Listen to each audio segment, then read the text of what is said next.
Alright guys, welcome to Cichlidscape if you're new here, and if you're a returning subscriber, thank you very much for the support in 2021 and hopefully moving forward in 2022 as we've got some big plans. Today, seeing as though it's still relatively early in the new year, I thought I'd give you a full update and tour on the Fishroom aquariums and also the 10-gallon planted tank aquarium that we've got upstairs. So let's take a look.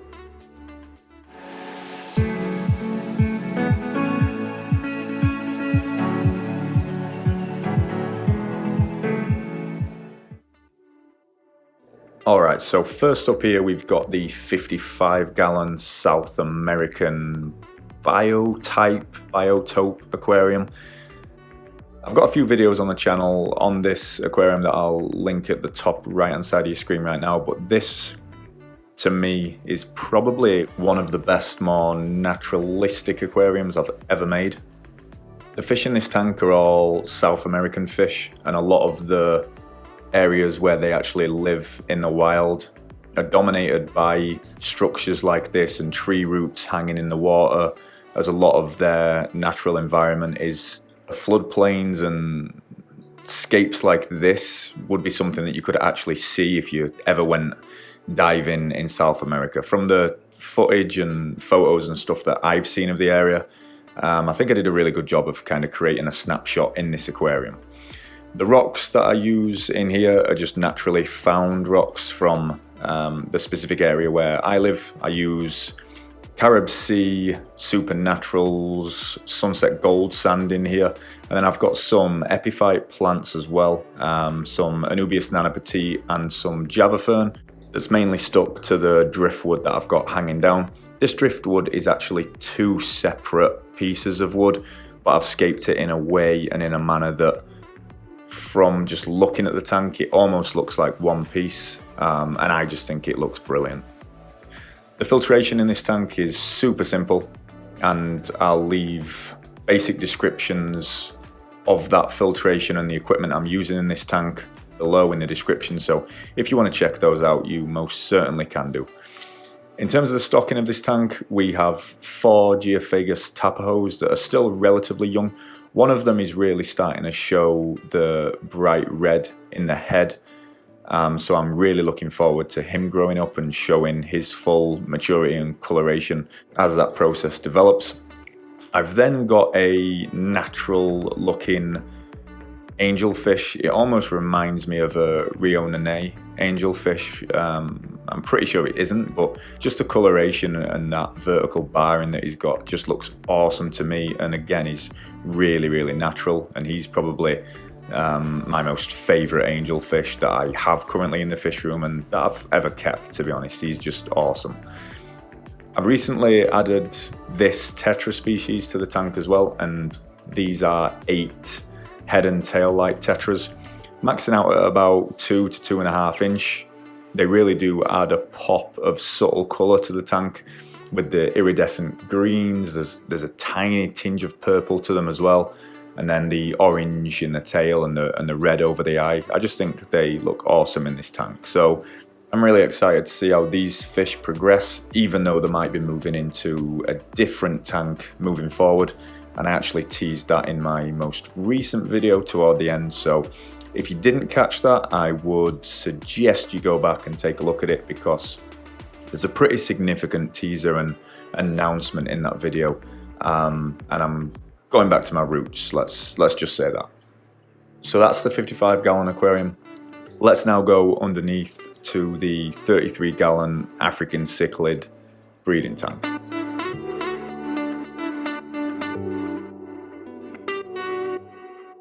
So in this 4-foot aquarium is where I house my blue neon breeding group. Right now in here I've got 1 male and about 7 or 8 females. I've also got a synodontis catfish who's just awesome, and you'll probably see him whizzing around during this video, cleaning up some leftover food and that kind of thing.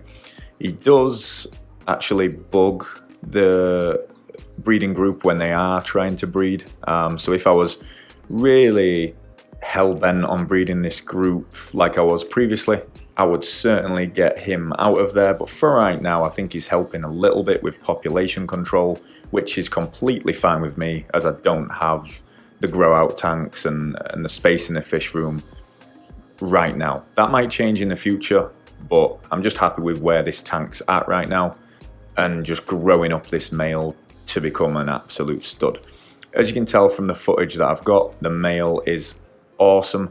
He's still nowhere near fully grown, but his coloration and his finnage just looking brilliant for a blue neon, and he's looking more and more like his dad, and potentially even better than his dad week by week. The females that I've got in there, some are older, some are younger, so I might need to breed this group 1 or 2 more times, and maybe I'll keep a few of the males and keep a few of the females just to keep the line going moving forward. This tank is a super simple setup. I've again got some basic rocks from the area that I just find locally. Obviously I test them before putting them in the aquarium just to make sure that they are safe. The filtration in this tank is then just 2 sponge filters. Again, I will leave all the equipment used in these aquariums in the description down below. I've then got a basic Aquarium heater that I set to around 77 to 78 degrees, which I've found to be a really good zone for the African cichlids. The buffering sand that I'm using, I believe, is some kind of Carib Sea African cichlid sand. And this is something that I've been doing fairly recently, just to make sure that the aquarium is buffered to the correct pH for the fish. I definitely have noticed coloration changes since doing that, so that's something that I'm going to definitely move forward with and carry on doing in the future. So that's the African cichlid breeding 4-foot aquarium. Now let's take a look at the 4-foot 55-gallon angelfish tank.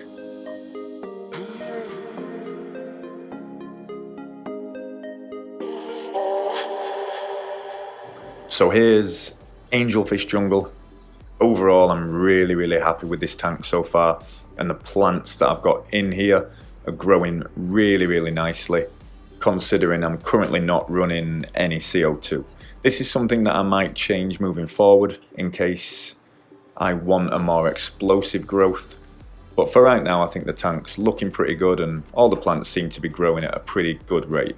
In this tank, I'm using Seiryu Stone as the main rock in the hardscape, and then I've got some driftwood in there as well that were previously in the Angelfish 125-gallon aquascape. I think it fits this tank really nicely. As you can see, I've not really scaped the left-hand side of the aquarium too much.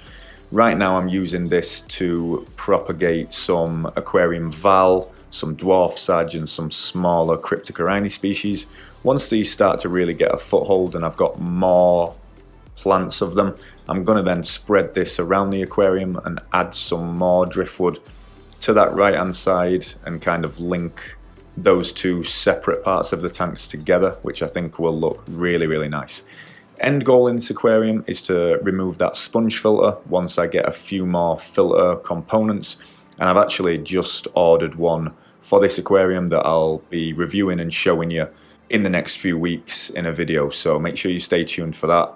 I'm intrigued and interested to try that out, and hopefully this will work really well in this aquarium and help with the overall vision that I had for the jungle val in here in terms of it sweeping over. The fish that I've got in here are basically a mix of many different fish. I've got around 7 or 8 angelfish. I've got a marbled angel in there, some platinum angels, a blue zebra angel. I've then got around 18 or 19 black neon tetras. I've had this group for a long time now, and I've got some real chunky units in there that are just absolutely awesome. Such a great tetra, and definitely one that is not as highly valued as I think it should be in the hobby. They're really hardy, relatively cheap, and just add a really nice pop of colour with that green stripe along them, especially when you put them against a black background. I've also got 2 harlequin rasboras in there that I moved from the 55 next to the aquarium. Then also got a pearl gourami, a keyhole cichlid, and a bristlenose pleco. The keyhole cichlid is awesome, and I'm really excited how he looks in this tank, and he's been growing very nicely recently. So I'm excited to see how he progresses, and hopefully I can get him to a pretty good size, and when I do, I might be able to move him into the 125 South American tank, but we'll just have to see on that, as I know keyhole cichlids can be a little bit more relaxed than some of the other fish I've got in there.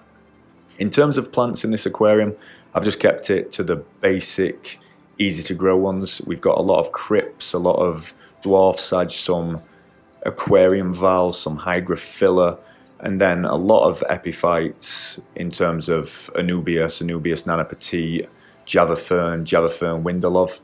And I've also recently bought some kabomba that I've thrown in front of the wood just there at the front.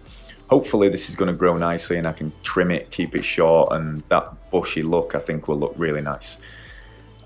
The last plant I've got in here is a dwarf aquarium lily that I've got planted toward the back. It seems to be doing pretty good right now, but I'm interested to see when it'll throw out those really long shoots, as I think the lily pads in this aquarium would look pretty cool. Again, filtration in this tank isn't completely done yet. I definitely want to move out that sponge filter relatively soon and add to the hardscape. I think once that is done, this tank will really start looking great. So that's what's going to happen in terms of this aquarium in 2022, and hopefully pretty soon. Now let's take a look at the last tank in the fish room, which is the 125 gallon South American tank.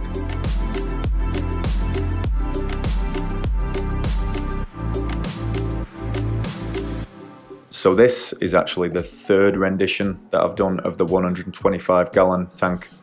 First I did the African cichlids in here that was absolutely awesome for the time that it was. Then the aggression and the fish that I chose for that tank just got a little bit too much for me, and I started getting into planted aquariums.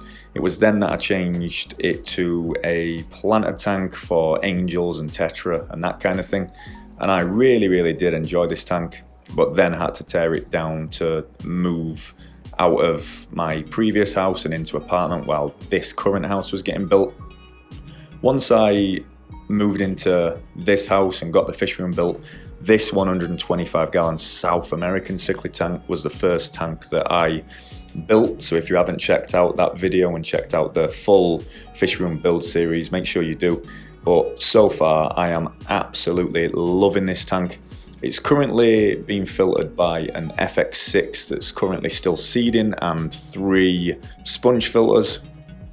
The sponge filters were previously running a 55 gallon that the vast majority of these fish were living in, while the fish room and the 125 was getting built. The tank is dominated by some huge pieces of driftwood. I think I've got 3 or 4 pieces in there, and then a lot of river rock. The big piece of river rock that you actually see toward the left hand side of the tank was actually dug up from my front yard when we were moving into the house, and the folks that built it for us were grading the house. I saw this massive boulder and thought I would dig it up. Didn't quite realize it would be used in the aquarium, but now it's in there, I just find it absolutely awesome, and I'm really loving this scape so far. The overall intention with this scape was to build quite a lot of the structure in the wood at the left hand side, fade in toward the right side of the tank, as if that was where the river or the tributary it opened up, and that's where the vast majority of the fish would kind of chill if they were more free swimmers, or obviously they could take cover if they wanted. In here we've got our longest serving member of the squad, who is Bubba the Blood Parrot. He doesn't necessarily fit in with the vibe of this South American themed tank, but so far he's loving this tank, and I think the tannins and the lower pH from the amount of wood are really helping him feel comfortable, and his coloration, it just looks brilliant. I've also got 2 Severums in this tank, one of them being a red Spot Severum, the other I believe is just a basic green Severum. I actually looked out and both of them are males, just looking at their coloration and the anal fins that both of them have. The green Severum is brilliant. and I'm really looking forward to him growing up and getting some size to him. I've got 2 Geophagus in this tank as well. One of them is a Surinamensis, I believe. I've then got a Festivum, who's usually pretty chilled. Looking forward to him growing up too. A really nice electric blue Acara, and then 3 silver dollars. That pretty much rounds out this aquarium. I am planning on getting some more fish for it moving forward. And let me know down in the comments what you think I should add to this aquarium. I'm definitely thinking of grabbing a Uaru or Uaru, whatever, however you say it. But yeah, they certainly do look cool, and I might add some more Geophagus. End goal for this tank is to add the 4 Geophagus that I've currently got in the 55 gallon. So I think that might round out the stocking for this, but let me know in the comments what you think to that stock and if you think I could potentially add more. The last tank that we've got to look at now, guys, is the 10 gallon planted aquarium that's upstairs in my office. So let's go take a look at that.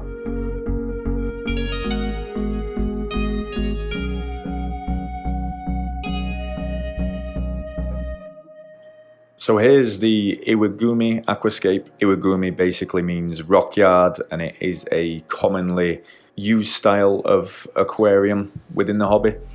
This is done in this aquarium with the use of Seiryu stone, and then I have no driftwood in the tank, and I'm just covering the base of the aquarium soil with a mixture of Monte Carlo, dwarf sage, cryptocorini parva, and then rotala green.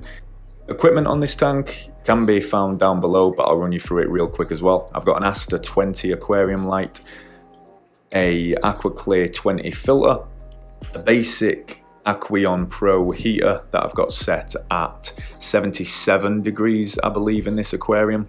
In terms of substrate, I've got ADA Aquasoil version 2 that I'll supplement over time with Aquarium Co-op root tabs.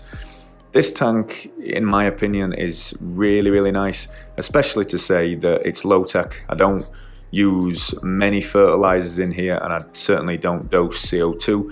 So the growth of the Monte Carlo carpet is completely low tech, and I think looks pretty good to say that that's the case.